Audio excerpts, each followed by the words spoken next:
We'll continue to update any new information we get as far as evacuations go. So far, what we do know is along the 76 and west of the 15, that's the area being evacuated right now. So anybody affected by that, Paula Casino is the place for them to go to be safe. And again, if you're just joining us, the 76 from Gird Road to the old 395, it's basically the last 2 miles between the 76 going east to the 15, shut down right now as this fire moves in that direction. It should also be worth noting that we already have one death related to this wind.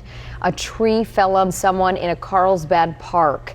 We're trying to get some more details on this, the exact park, but again, the trees are volatile. Things are blowing around at such high speeds because of these winds. So one person has been killed because a tree fell on them at a Carlsbad park, and police there confirming that it is wind related. Andrew, it's worth noting, you know, those eucalyptus trees that are all around San Diego. In fact, I saw them blowing this morning out my deck, and the eucalyptus don't have a very deep root system. We saw that with all those rains, that the ground got saturated and those eucalyptus were coming out of the ground very easily. So when you've got, as Jason Hanman was mentioning, such significant winds, I mean, 88 miles an hour, is incredible. I mean, yeah, it's hurricane force winds. He said 74, and seeing gusts in some places up to 88. I just got a text from my wife who was up in Carlsbad. She said the kids are being kept inside because it's smoky outside. Now it's Carlsbad. That's quite a distance from this fire.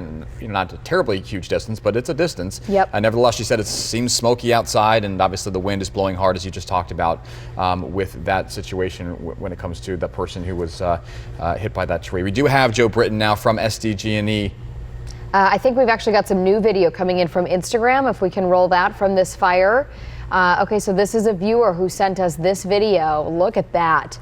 That fire climbing up that hillside. We know it's called the ROS. The rate of spread is rapid in this fire. It is just climbing up that fire, and you see all that dark smoke, meaning these flames have such new vegetation. And interesting, Joe Buchanan was saying this is kind of in an area that burned in 2014.